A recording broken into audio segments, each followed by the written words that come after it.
चले जी। इंडिया ने तो जिम्बाब्वे को हरा दिया है और ये कोई खबर नहीं है। मतलब इंडिया ने जब 257 का टारगेट दिया था, ये तकरीबन तब ही तय पा गया था कि इंडिया ने ये गेम जीतनी है। लेकिन मैं बेनेट की लाजमी यहां पे तारीफ करूंगा, बारी उसने अच्छी खेली।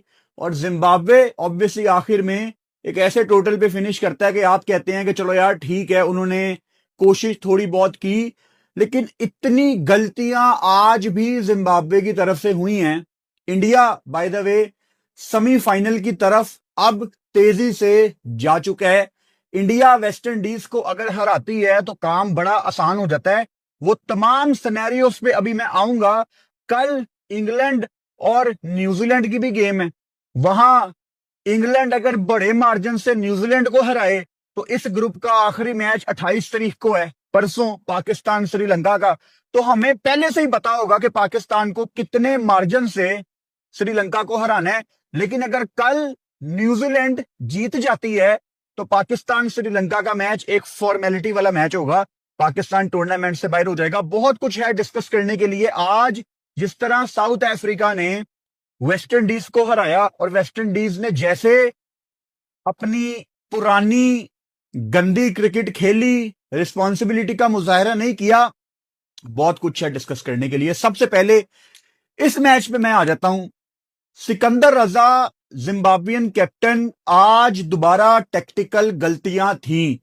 एक तो मुझे समझ नहीं आती कि किसने मशवरा दिया था जिम्बाब्वे को कि वो इस पिच के बारे में ऐसा सोचें कि ये टिपिकल चेन्नई का विकेट नहीं है। मतलब लिटरली सिकंदर रजा ने टॉस पे ये कहा कि this is not a typical Chennai wicket, यहां पे सीमर्स को थोड़ी हेल्प मिलेगी।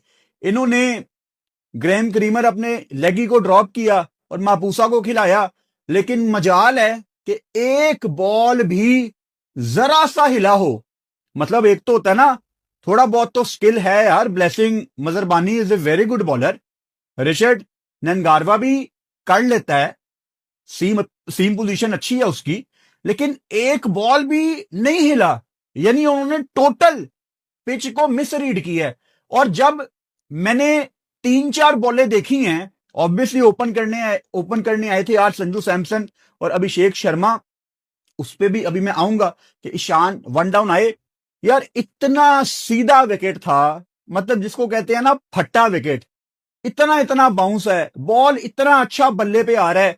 तो मुझे तो 2-3 बॉल्स देखने के बाद पता लग गया था कि भाई साहब 200 तो यहां पे लगना है।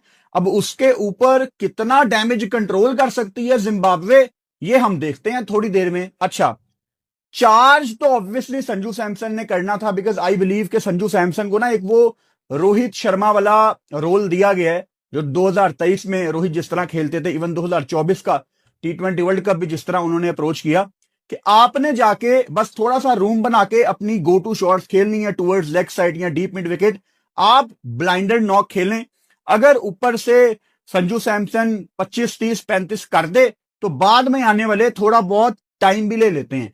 वो अलग बात है कि संजू के साथ कोई दूसरा ओपनर हमेशा ऐसा होता है जो थोड़ा ज्यादा डिस्ट्रक्टिव होता है।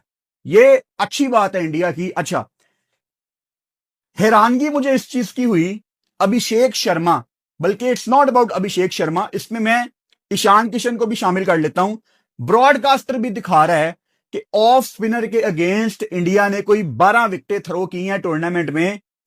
सिकंदर रजा एज एन ऑफ स्पिनर, आज भी जब संजू सैमसन आउट होते हैं, 2 खब्बे खड़े हुए हैं, 2 लेफ्टी खड़े हुए हैं, अभिषेक शर्मा, ईशान किशन, दोनों सेट हो चुके हैं। दोनों ने 10-10, 15-15 बॉलें खेल ली हैं। और दूसरे चेंज पर भी सिकंदर रजा पहले मापूसा को लाते हैं, फिर ब्रेड इवंस को लाते हैं। वही गलती जो कल सिकंदर रजा ने हिटमायर के अगेंस्ट की थी वेस्ट इंडीज के अगेंस्ट। लेफ्टीज को एज एन ऑफ स्पिनर अगर आप आके नहीं बॉल कर रहे तो आप अलाउ कर रहे हो इंडिया को या उस दिन वेस्ट इंडीज को कि यार आप थोड़े से रन कर लो, बाद में हम गेम में वापस आ जाएंगे।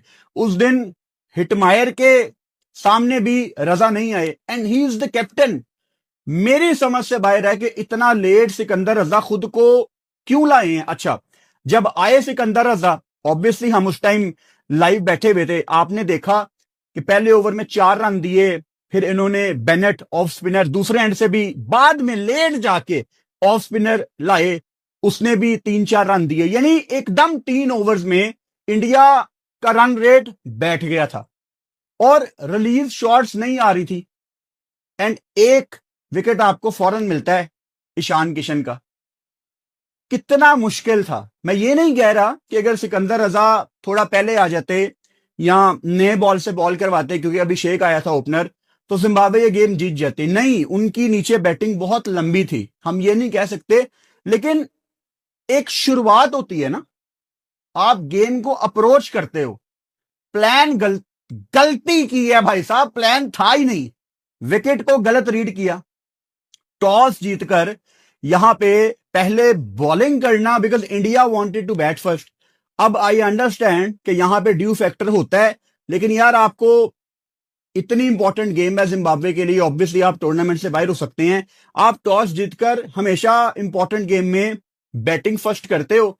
सोच आपकी ये होती है कि हमने बड़ा टोटल बोर्ड पे लगाना है, और इतना सीधा विकेट था यार, मेरी समझ से बाहर है कि सिकंदर रजा या जिम्बाब्वियन डगआउट में किसी को ऐसा क्या दिखा है पिच के ऊपर कि किसी ने ये कहा है कि हमने एक एक्स्ट्रा सीमर डाला है क्योंकि इस विकेट में सीमर्स के लिए कुछ है।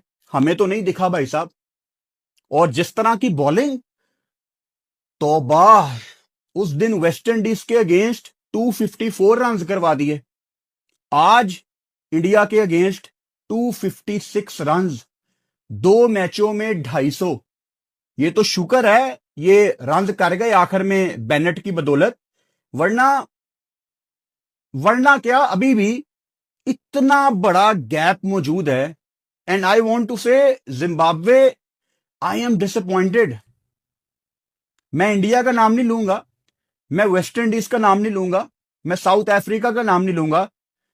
आई वॉज श्योर कि जिम्बाब्वे एक गेम सुपर 8 में लाजमी जीतेगी, लेकिन बहुत गंदी बॉलिंग की है, बहुत। जी तो दोस्तों, जैसे कि आपने देखा कि आज भारत और जिम्बाब्वे की टीमों के दरमियान मुकाबला था, लेकिन भारत ने जिम्बाब्वे को बदतरीन शिकस्त दी, जिसके बाद जिम्बाब्वे तकरीबन टूर्नामेंट से आउट हो चुका है और अब भारत के आगे जाने के चांसेस बन चुके हैं। इस बार आपने देखा कि पाकिस्तान के जो मशहूर यूट्यूबर हैं फुरकान भट्टी क्या कुछ कह रहे हैं।